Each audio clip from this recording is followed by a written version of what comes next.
Assalamualaikum warahmatullahi wabarakatuh.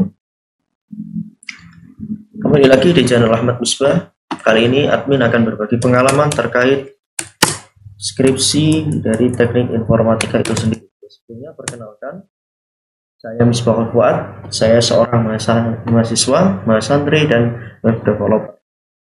Saat ini saya berada di semester 8 Universitas Nahdlatul Ulama Surabaya, Bojonegoro, dengan jurusan teknik informatika. Kali ini saya akan berbagi pengalaman terkait mengerjakan skripsi di teknik informatika. Oke, mungkin dari beberapa teman-teman ini menganggap bahwa skripsi di teknik informatika itu adalah sesuatu yang menyeramkan. Nah, sebenarnya kalau boleh berbagi, untuk di teknik informatika sendiri skripsinya itu lumayan mudah. Teman-teman tinggal memilih dua, antara satu memilih algoritma yang tepat, kemudian algoritma itu teman-teman tekankan ke data, atau sama teman-teman sudah punya data, kemudian data itu teman-teman proses dengan algoritma tertentu. Oke, kali ini saya akan berbagi terkait skripsi saya, di mana judul skripsi saya adalah perbandingan algoritma C45 dan KNN dalam klasifikasi kelayakan penerima bantuan langsung tunai dengan teknik smooth. Oke, sebelumnya biasanya kalau teman-teman ingin mengajukan suatu judul dalam skripsi, teman-teman akan ditanya terkait topik terlebih dahulu. Jadi teman-teman tentukan topik, setelah topiknya ditentukan, baru teman-teman bisa membuat judul. Jangan terbalik, judul dulu baru topik. Topik itu misalnya seperti ini. Dalam skripsi saya, contoh di perbandingan algoritma C45 dan KNN. Ini topiknya apa? Topiknya itu adalah algoritma C45, kemudian kita bandingkan dengan KNN. Nah, jadi topiknya adalah C45 dibandingkan dengan KNN. Kemudian pengolahannya apa? C45 dan KNN ini digunakan untuk klasifikasi, yang mana kita tahu bahwa dan C45 sendiri itu adalah algoritma dalam tipe klasifikasi. Dalam data ini kan ada klasifikasi, clustering, clusterisasi, dan lain sebagainya, kan ada 5. Salah satunya itu adalah klasifikasi. Klasifikasi itu data sebelumnya teman-teman gunakan untuk memprediksi data baru yang belum diketahui kelasnya. Oke, nanti kita bahas apa itu atribut, apa itu kelas. Jadi kalau kita sebagai mahasiswa TI, kita kalau ke data mining, kalau di program, kebetulan di prodi saya teknik informatika Unugiri itu lebih berfokus ke data mining, ke pengolahan data. Jadi itu bedanya teknik informatika murni dengan sistem komputer maupun yang lain. Jadi kalau di teknik informatika itu lebih ke penerapan sebuah algoritmanya. Oke. Langsung di sini saya tadi sudah saya jelaskan kan ya, bahwasanya tema atau topiknya itu adalah C45 dan KNN. Nanti kita bahas apa itu KNN, apa itu C45. Nah, kemudian ini digunakan untuk klasifikasi pada penerima bantuan langsung tunai. Nah, ini pertama kali saya kalau mau boleh cerita, ketika saya dulu mengajukan judul ini pertama kali itu adalah implementasi algoritma C45 saja. Nah, namun ketika kita seminar proposal itu ditolak oleh dosen penguji, katanya tidak boleh hanya satu algoritma. Jadi kalau teman-teman lagi mengalami skripsi, saran saya kalau teman-teman dari prodi teknik informatika buat minimal dua algoritma, karena kalau di saya di tahun 2025 itu minimal 2. Nama skripsi ini ada halaman pertama, nah ini tanpa nomor ya. Kemudian di halaman kedua ini ya sama seperti cover, tapi ini ada nomornya. Nah, jadi bedanya yang awal sama yang kedua, kalau yang awal ini ada logo dari kampus teman-teman, kemudian nggak ada nomor, tapi kalau yang kedua ini ada penomorannya, dan penomorannya ini adalah angka Romawi. Kemudian ada halaman persetujuan. Nah, ini yang paling susah. Ya, ini persetujuan dari dosen pembimbing, yang biasanya teman-teman paling susah ketika skripsi itu adalah mengejar dosen pembimbing daripada teman-teman mengerjakan skripsi itu sendiri. Ya, karena memang diakui tidak diakui ya memang susah sekali. Dan itu mungkin adalah perjuangan teman-teman untuk menyandang gelar dari sarjana itu sendiri. Nah, kemudian ada di lembar pengesahan. Lembar pengesahan ini nanti kalau deskripsi ini dewan penguji, kemudian pembimbing dan pembimbing 2 dan lain-lain. Nah, ini nanti perlu teman-teman sesuaikan sendiri sesuai dengan pengajian dari teman-teman itu sendiri.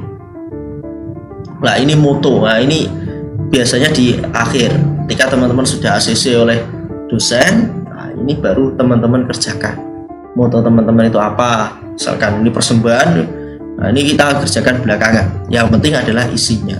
Dan ada abstrak dan daftar isi.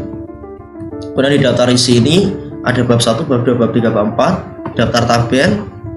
Nah, ini ada daftar gambar. Nah, kemudian baru di bab 1. Ya teman-teman, mungkin dari kalian yang paling agak menjengkelkan itu ketika mengerjakan bab 1. Kenapa seperti itu? Kan kalau sepengalaman saya sendiri, bab 1 itu harus memuat satu adalah permasalahan yang ingin teman-teman teliti. Kalau di teknik informatika misalkan saya itu kan bantuan langsung tunai dana desa. Nah, yang kita mau teliti apa dari bantuan langsung itu? Nah, maka saya harus cari dulu bantuan langsung tunai dana desa misalkan ini diperuntukkan untuk siapa. Maka dalam pertama kali latar belakang ini saya membahas kemiskinan. Karena yang namanya bantuan pemerintah ini identik dengan masyarakat miskin, sehingga dari awal ini saya tekankan di kemiskinan. Nah, ini teman-teman bisa sesuaikan, intinya di awal sendiri ini membahas sebuah definisi dari objek dari yang teman-teman teliti itu sendiri.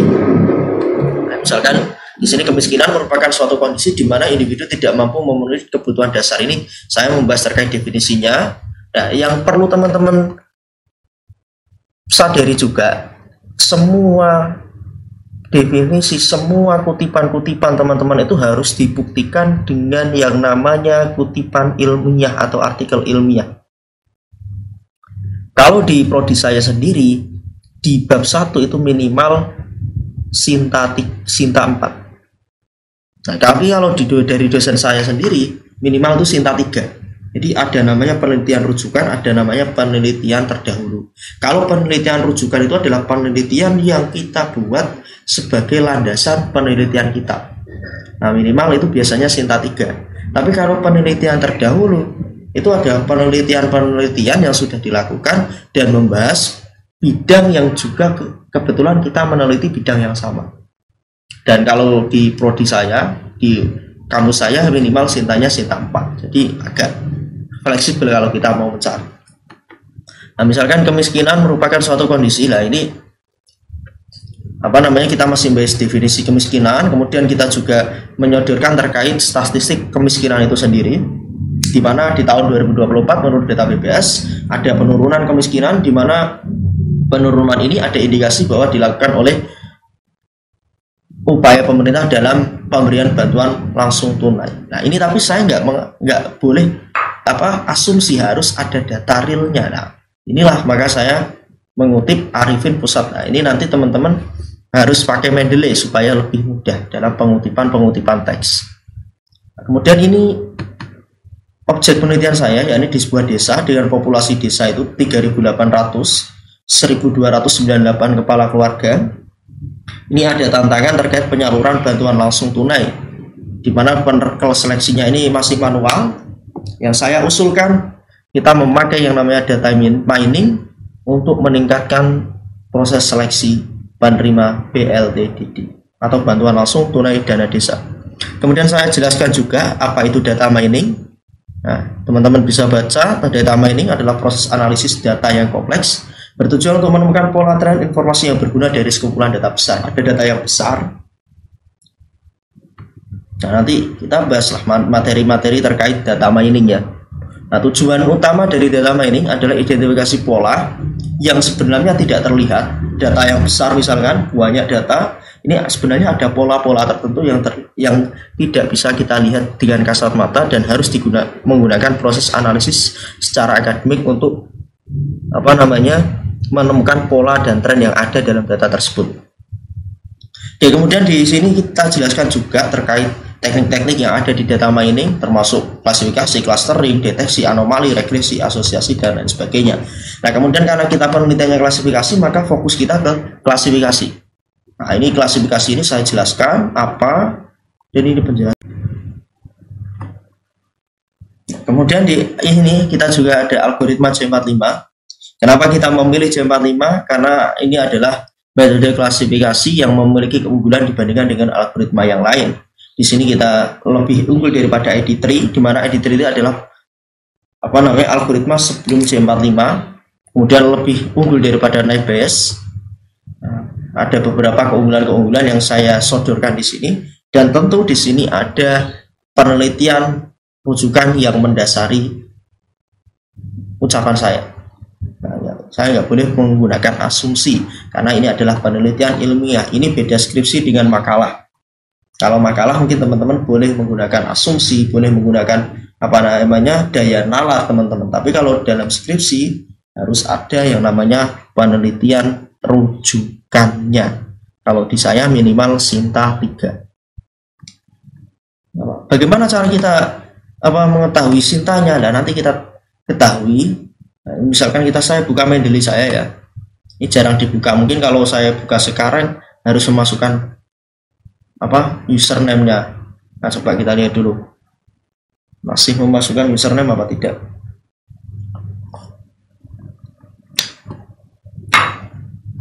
Coba. Nah, masih harus memasukkan username ya. Nah, kapan-kapan kita buka lah. Ini otomatis semua karena kita pakai Mendeley. Nah, di sini kita jelaskan. Kemudian ini ada penelitian rujukan juga dan mirip dengan penelitian terdahulu terkait penggunaan C45 yang bisa kita buat dalam penelitian ini. Nah, sampai banyak sekali. Nah, kemudian di bab 1 itu juga ada namanya rumusan masalah. Rumusan masalah itu contoh ketika kita pada skripsi penelitian itu kan ada masalah. Masalahnya apa? Masalah yang kita teliti itu apa? Dan kalau kita dalam anak teknik itu kan kita bukan penelitian sosial ya. Jadi kita lebih meneliti ke penggunaan metode atau algoritmanya. Sehingga dalam rumusan masalah ini saya merumuskan perbandingan akurasi antara C45 dan KNN. Jadi antara C45 dan KNN untuk klasifikasi penerima bantuan ini lebih akurat mana dua-duanya ini. Kemudian bukan hanya dua itu, saya menggunakan smooth, teknik smooth sebagai teknik balancing data. Atau balancing data itu adalah data yang dulunya tidak seimbang.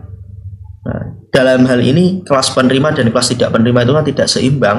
Ini bisa seimbang dengan adanya proses smooth.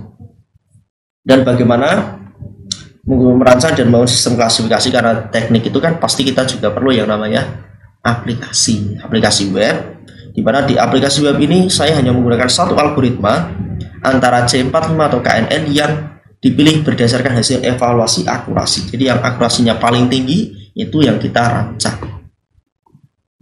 Nah, sampai terakhir ada manfaat, ada batasan. Nah, batasan ini adalah yang paling perlu. Jadi ketika misalkan teman-teman nanti ditanyai ketika sidang, misalkan kok nggak ada di skripsi teman-teman bisa mudah untuk menjawab. Mohon maaf Bapak, mohon maaf Ibu, terkait yang ditanyakan ini sudah saya jelaskan pada batasan masalah. Nah, misalkan saya ditanya bagaimana kalau kita terapkan pada desa lain selain desa Rayu, saya bisa menjawab, mohon maaf di batasan masalah penelitian saya hanya terfokus pada bantuan langsung tunai yang ada di desa Rahayu sendiri. Nah, dan lain-lain. Kemudian setelah itu ada tujuan. Nah, ini batasan itu adalah yang kita batasi dalam penelitian kita. Kemudian ini tujuan penelitian. Setiap penelitian pasti memiliki tujuan. Tujuan itu sebenarnya adalah hampir mirip dengan copy paste yang ada di rumusan masalah. Nah, namanya manfaat itu ada manfaat teoritis yang nanti berguna kepada keilmuan dari prodi kita. Misalkan saya di teknik informatika, maka ya yang bermanfaat pada prodi saya. Yang ini yang perlu teman-teman garis bawahi. Kadang kan kita lupa manfaat penelitian malah diawur saja, tapi padahal ini penting. Dan di manfaat praktis ada manfaat-manfaat yang mungkin ya tidak berhubungan langsung dengan keilmuan prodi teman-teman. Yani satu, membantu pemerintah desa. Kalau di saya ya Kemudian sistem ini dapat alat bantu bagi aparat desa untuk mengidentifikasi calon penerima bantuan yang layak menerima BLTDD dengan mengurangi kesalahan manusia pada proses pengambilan keputusan. Nah, ini review bab 1. Silahkan teman-teman simak terus video ini. Video ini saya buat sebagai persiapan saya untuk sidang besok. Terima kasih sudah menyimak. Assalamualaikum warahmatullahi wabarakatuh.